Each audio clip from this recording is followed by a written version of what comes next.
اعوذ باللہ من الشیطان الرجیم بسم اللہ الرحمن الرحیم یا ایہا الذین آمنوا اطیعوا اللہ واطیعوا الرسول ولا تبطلوا اعمالکم۔ اے لوگو جو ایمان لائے ہو، تم اللہ کی اطاعت کرو اور رسول کی اطاعت کرو اور اپنے اعمال کو برباد نہ کر لو۔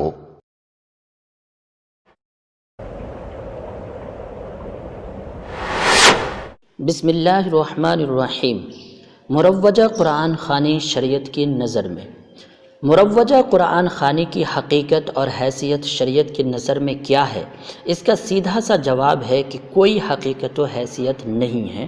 بلکہ یہ ایک بدعت ہے، کیونکہ دین اسلام میں اس کا کوئی ثبوت نہیں ہے، لہٰذا ہمیں اس سے بچنا چاہیے۔ لیکن صرف اتنا کہہ دینے سے بعض لوگ مطمئن نہیں ہوتے، تو ایسے ہی لوگوں کے لیے یہ مضمون تھوڑا تفصیل سے لکھا جا رہا ہے، شاید غور و فکر کرنے والوں کے دلوں میں حق بات اثر کر جائے۔ اللہ تعالی ہمیں حق کو سمجھنے اور اس پر عمل کرنے کی توفیق عطا فرمائے، آمین۔ آج ہمارے معاشرے میں کئی مقاصد کے لیے قرآن خوانی کرانے کا رواج عام ہے، مثلا مردوں کو بخشنے کے لیے قرآن خوانی، دکان و مکان میں حصول برکت کے لیے قرآن خوانی، پریشانی سے نجات کے لیے قرآن خوانی، بیماری سے شفا کے لیے قرآن خوانی اور ایک موسمی قرآن خوانی۔ ان میں سے 3 مقاصد بہت ہی عام ہیں، مثلا جب کوئی شخص مر جاتا ہے تو اس کے گھر والے میت کے دوسرے یا تیسرے دن مرنے والے کی نیکی میں اضافے کے لیے یا بلندی درجات کے لیے قرآن خوانی کرواتے ہیں۔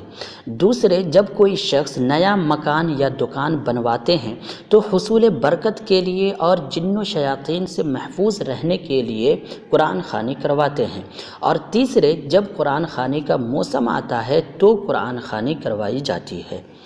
قرآن خوانی دراصل فارسی زبان کا لفظ ہے جس کا مطلب ہے قرآن پڑھنا۔ تھوڑی دیر کے لیے اگر ہم صرف اس لفظ قرآن خوانی پر ہی غور کریں تو ہمیں یہ بات معلوم ہوگا کہ یہ لفظ نہ تو قرآن کی زبان ہے اور نہ ہی حدیث کی، بلکہ قرآن خوانی ایک ایسی اصطلاح ہے جسے ہمارے معاشرے نے خود بنایا ہے، جس سے مراد کسی حاجت روائی یا مردے کو ثواب بھیجنے کے لیے لوگوں کا جمع ہو کر قرآن مجید پڑھنا۔ قرآن خوانی کے لیے کچھ لوگوں کو کسی مخصوص وقت پر بلایا جاتا ہے، جس میں یہ پیغام بھی دیا جاتا ہے کہ فلاں مقصد کے لیے قرآن خوانی کروانی ہے۔ ساتھ ہی حسب استطاعت دعوت کا بھی اہتمام کیا جاتا ہے۔ لوگ باقاعدہ تقریب کے انداز میں آتے ہیں اور الگ الگ 30 پارے آنے والے لوگوں میں بانٹ دیے جاتے ہیں۔ بعض لوگ رشتہ داروں کے بجائے مدارس کے بچوں کو ہی گھر میں بلا لیتے ہیں، اور بعض لوگ مدرسہ یا مسجد میں ہی بیٹھ کر قرآن خوانی کرنے کا کہہ دیتے ہیں۔ بعض لوگ گھروں میں سپارے بھیج دیتے ہیں، پھر پڑھنے کے بعد کھانے پینے کا دور چلتا ہے۔ قرآن خوانی کے ساتھ ساتھ کسی مخصوص کلمے یا آیت یا سورہ کو بھی لوگوں کو اکٹھا کر کے پڑھوانے کا رواج عام ہے، مثلا سورہ یاسین کا ورد کروانا، 1.25 لاکھ بار آیت کریمہ پڑھوانا، چنے پر کلمے یا تسبیح گنوانا وغیرہ۔ جیسا کہ میں نے پہلے ذکر کیا کہ ہمارے معاشرے میں کئی مقاصد کے لیے قرآن خوانی کا رواج عام ہے، جن میں سے 3 مقاصد بہت ہی عام ہیں۔ تو آئیے دیکھیں کہ کیا ان مقاصد کے لیے اللہ کے رسول صلی اللہ علیہ وسلم نے قرآن خوانی، یاسین خوانی یا کسی آیت کریمہ یا تسبیح کا ورد وغیرہ کروایا ہے یا نہیں کروایا۔ نمبر 1، مردوں کے لیے قرآن خوانی۔ اللہ کے رسول صلی اللہ علیہ وسلم کے مبارک زندگی میں آپ کے بہت سے عزیزوں نے وفات پائی، لیکن آپ صلی اللہ علیہ وسلم نے کسی کے لیے بھی قرآن خوانی نہیں کی اور نہ ہی کرنے کا حکم دیا۔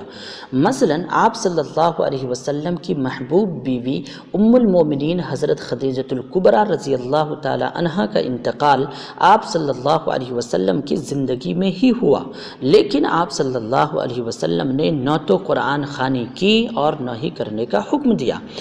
جبکہ آپ صلی اللہ علیہ وسلم کو حضرت خدیجہ رضی اللہ تعالی عنہ سے اس قدر محبت تھی کہ جب بھی آپ صلی اللہ علیہ وسلم قربانی کرتے تو ان کی سہیلیوں کے یہاں گوشت بھیجواتے۔ غور کرنے کی بات یہ ہے کہ اگر اظہار محبت کا طریقہ یا ایصال ثواب کا طریقہ قرآن خوانی کروانا ہوتا تو کیا آپ صلی اللہ علیہ وسلم ان کے لیے قرآن خوانی نہ کرتے؟ سوالیہ نشان۔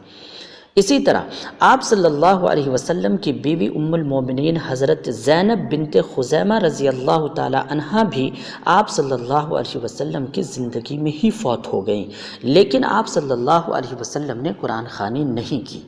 آپ صلی اللہ علیہ وسلم کی 4 بیٹیوں میں سے 3 نوجوان بیٹیاں اور 3 بیٹے بچپن میں فوت ہوئے۔ ابراہیم کی وفات پر آپ صلی اللہ علیہ وسلم کی آنکھیں شدت غم کی وجہ سے آپ دیدہ ہو گئیں، لیکن قرآن خوانی کا کوئی اہتمام نہیں کیا۔ آپ صلی اللہ علیہ وسلم کے محبوب چچا حضرت حمزہ رضی اللہ تعالی عنہ غزوہ احد میں شہید ہوئے۔ آپ کو اپنے چچا حضرت حمزہ رضی اللہ تعالی عنہ سے بے انتہا محبت تھی، لیکن اس کے باوجود آپ صلی اللہ علیہ وسلم نے ان کے لیے قرآن خوانی نہیں کرائی۔ شاہ حبشہ کا انتقال ہوا تو آپ صلی اللہ علیہ وسلم نے ان کا غائبانہ نماز جنازہ پڑھایا، لیکن قرآن خوانی نہیں کرائی۔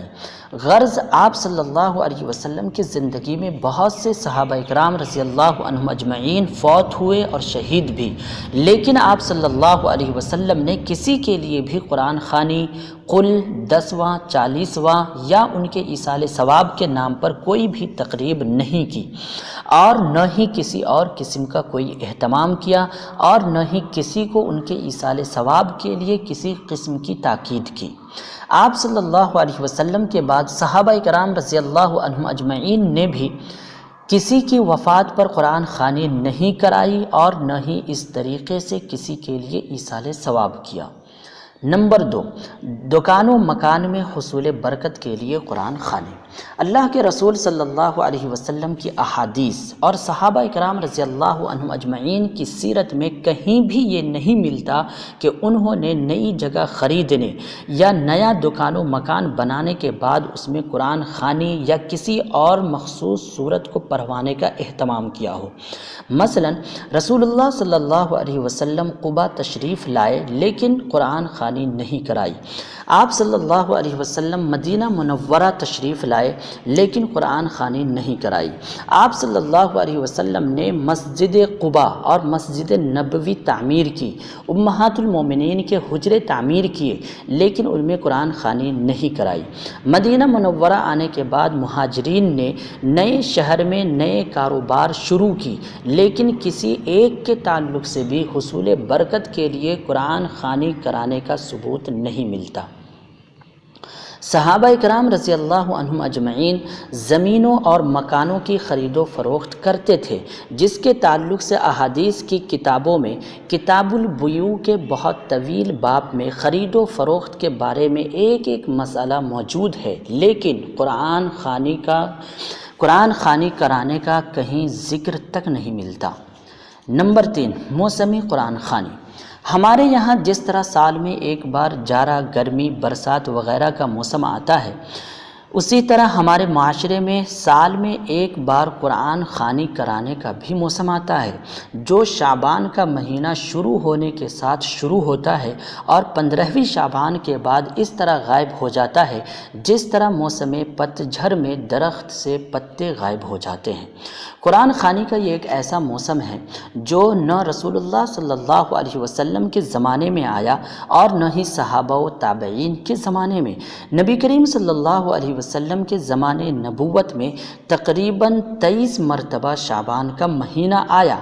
لیکن کسی ایک ماہ شعبان میں بھی قرآن خوانی کرانے کا تذکرہ نہیں ملتا۔ نبی کریم صلی اللہ علیہ وسلم کے بعد صحابہ اکرام رضی اللہ عنہم اجمعین کے زمانے میں تقریباً 100 سے زائد مرتبہ شعبان کا مہینہ آیا، لیکن ایک بار بھی قرآن خوانی کرانے کا تذکرہ نہیں ملتا۔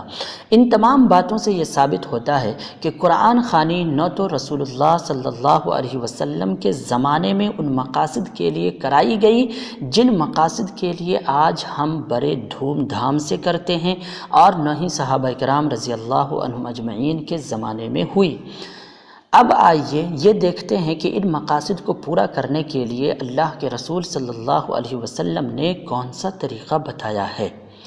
سب سے پہلا مقصد مردوں کو ثواب پہنچانا۔ مردوں کو ثواب پہنچانے یا بھیجنے کے تعلق سے ہمارے معاشرے میں ایک اصطلاح رائج ہے، ایصال ثواب،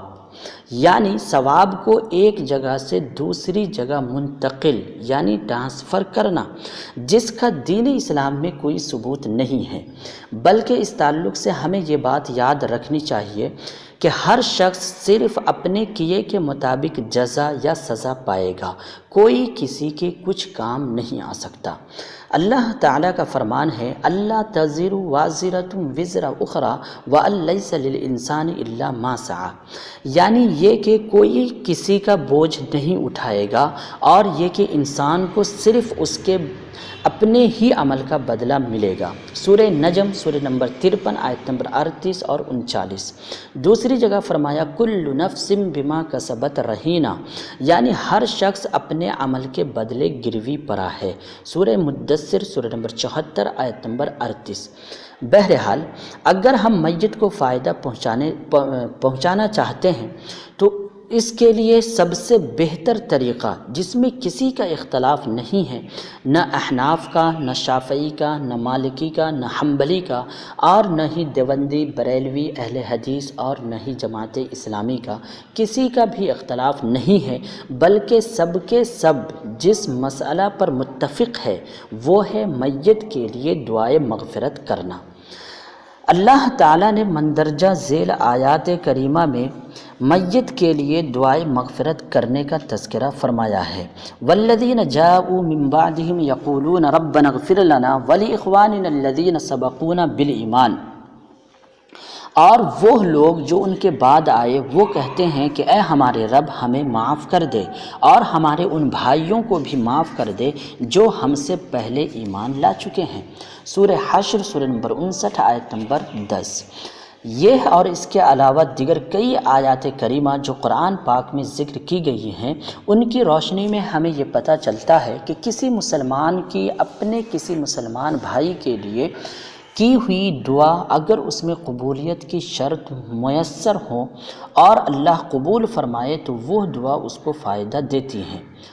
اور اس کے علاوہ اللہ کے رسول صلی اللہ علیہ وسلم کا یہ فرمان بھی اس چیز کو واضح کرتا ہے کہ دعوت المرء المسلم لأخیہ بظہر الغیب مستجابۃ عند رأسہ ملک موکل کلما دعا لأخیہ بخیر قال الملک الموکل بہ آمین ولک بمثل۔ کسی مسلمان کی اپنے کسی مسلمان بھائی کے لیے اس کی غیر موجودگی میں کی گئی دعا قبول ہوتی ہے۔ اس دعا کرنے والے کے سر کے پاس ایک فرشتہ مقرر ہوتا ہے۔ جب بھی یہ مسلمان اپنے غائب مسلمان بھائی کے لیے دعائے خیر کرتا ہے تو وہ مقرر شدہ فرشتہ کہتا ہے آمین، اور تمہارے لیے بھی ویسا ہی ہو۔ صحیح مسلم حدیث نمبر 6929۔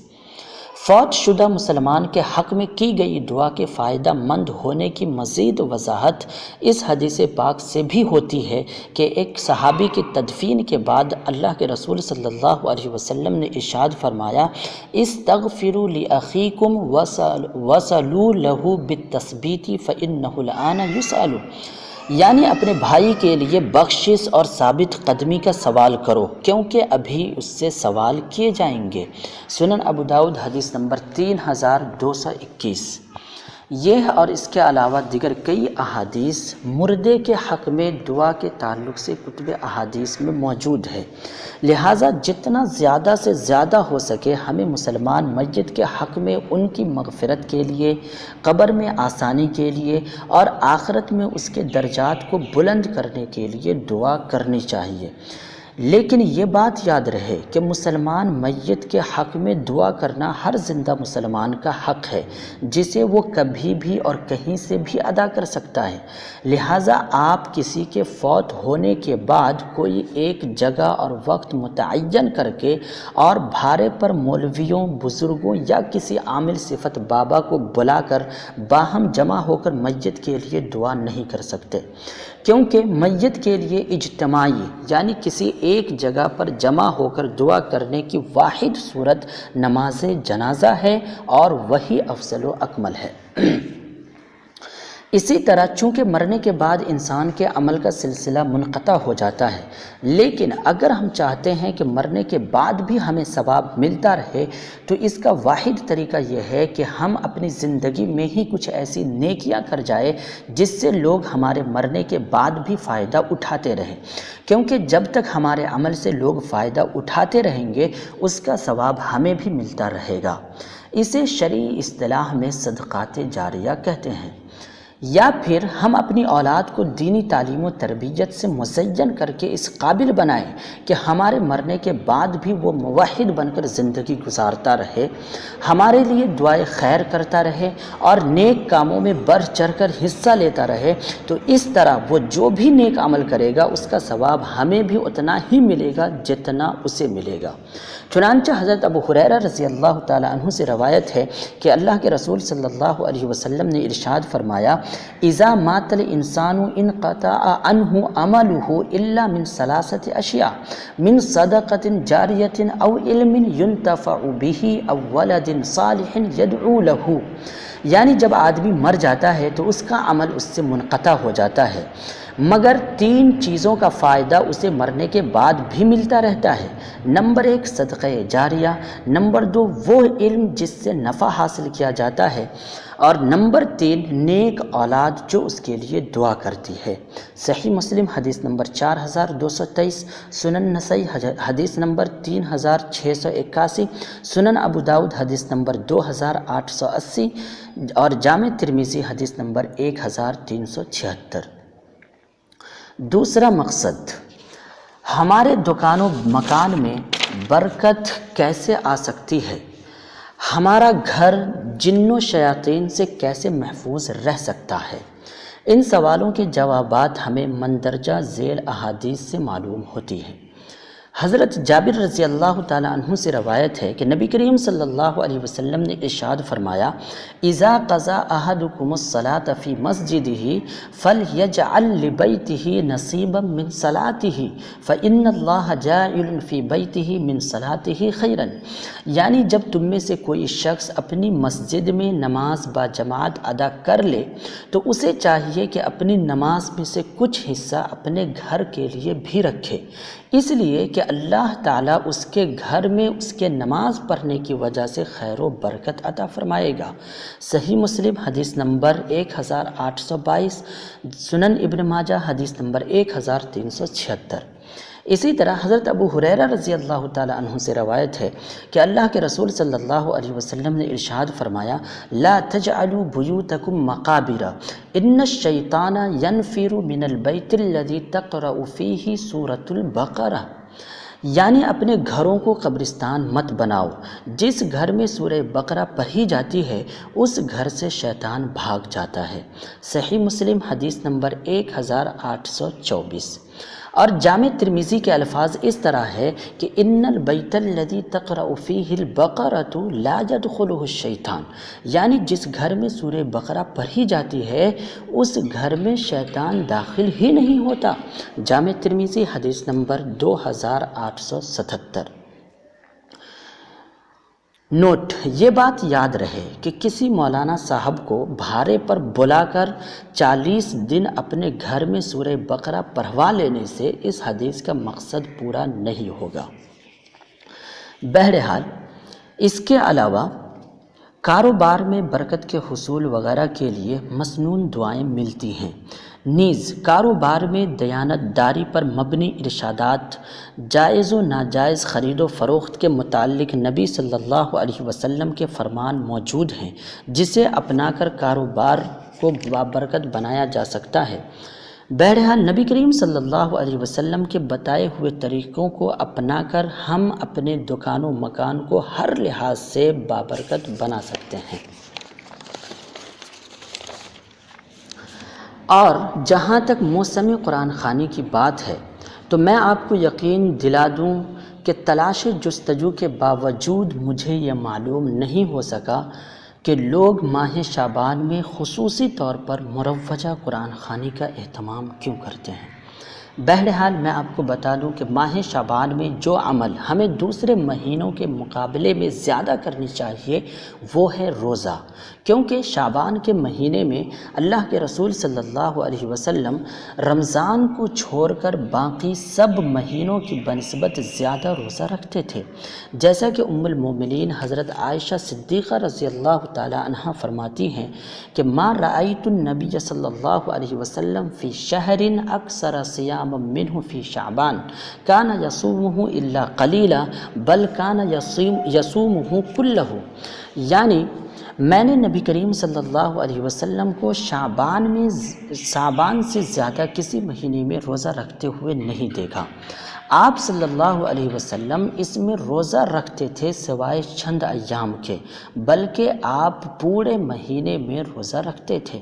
جامع ترمذی حدیث نمبر 736۔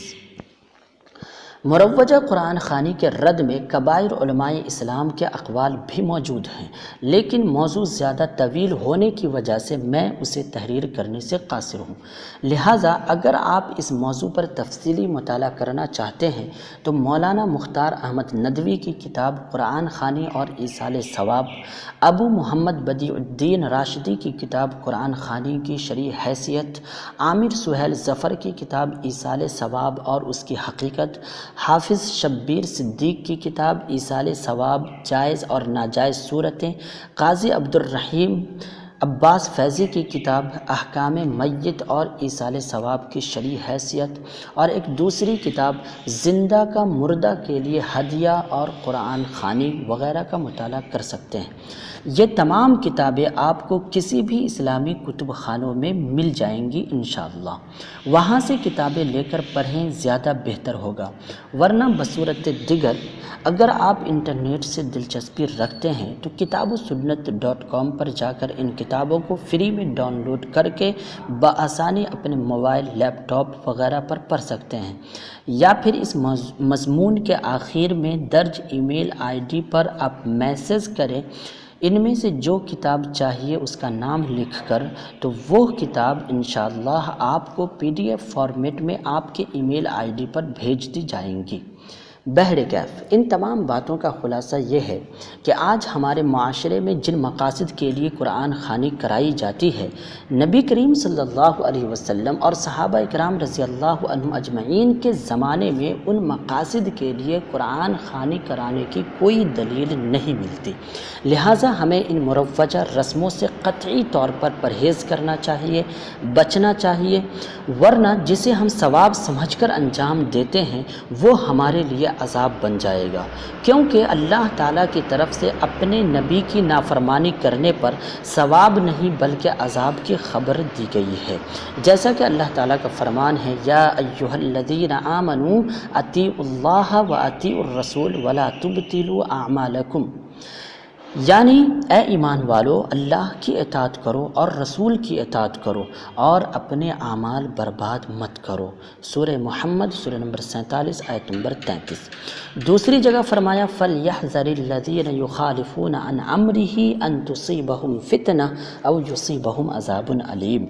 یعنی جو لوگ رسول کے حکم کی مخالفت کرتے ہیں انہیں اس بات سے ڈرنا چاہیے کہ وہ کسی مصیبت میں گرفتار ہو جائیں یا انہیں کوئی دردناک عذاب پہنچ جائے۔ سورہ نور سورہ نمبر 24 آیت نمبر 63۔ ان آیات کریمہ کے علاوہ اور بھی آیات ایسی ہیں جن میں رسول اللہ صلی اللہ علیہ وسلم کی نافرمانی کرنے والوں کو عذاب کی بشارت دی گئی ہے، اور خود نبی صلی اللہ علیہ وسلم کا فیصلہ ہے کہ من عمل عملا لیس علیہ امرنا فہو رد، یعنی جس نے کوئی ایسا عمل کیا جس پر ہمارا معاملہ یعنی دین نہیں ہے تو وہ عمل مردود ہے۔ صحیح مسلم حدیث نمبر 4493۔ لہٰذا ہمیں ان باتوں کو سامنے رکھتے ہوئے مروجہ قرآن خوانی سے بچنا چاہیے، اور اللہ اور اس کے رسول صلی اللہ علیہ وسلم نے جن باتوں کا حکم دیا ہے انہیں بجا لانا چاہیے، کیونکہ اسی میں دنیا و آخرت کی کامیابی و کامرانی ہے۔ اللہ تعالیٰ کا فرمان ہے من یطع اللہ و رسولہ فقد فاز فوزا عظیما، یعنی جس شخص نے اللہ اور اس کے رسول صلی اللہ علیہ وسلم کی اطاعت و فرما برداری کی تو اس نے بہت بڑی کامیابی حاصل کر لی۔ سورہ احزاب سورہ نمبر 33 آیت نمبر 71۔ اللہ تعالی ہمیں اور ہمارے تمام مسلمان بھائی بہنوں کو ہر طرح کی مروجہ رسوم و بدعات سے محفوظ فرمائے اور کتاب و سنت کی مکمل پیروی کرنے کی توفیق عطا فرمائے، آمین۔ والسلام علیکم ورحمۃ اللہ وبرکاتہ۔ آخر میں جانے سے پہلے ایک بات اور، اس ویڈیو میں جن کتابوں کا نام بتایا گیا ہے اس کا لنک ڈسکرپشن باکس میں بھی دے دیا جائے گا انشاءاللہ، تو آپ وہاں سے بھی اسے ڈاؤن لوڈ کر سکتے ہیں، یا پھر اپنا ای میل آئی ڈی یا واٹس ایپ نمبر کتاب کے نام کے ساتھ کامنٹ باکس میں بھی لکھ سکتے ہیں، تو بھی آپ کو وہ کتاب بھیج دی جائے گی انشاءاللہ تبارک و تعالی۔ اور اگر کسی کو یہ مضمون PDF فارمیٹ میں چاہیے تو وہ بھی مل جائے گا انشاءاللہ تبارک و تعالی۔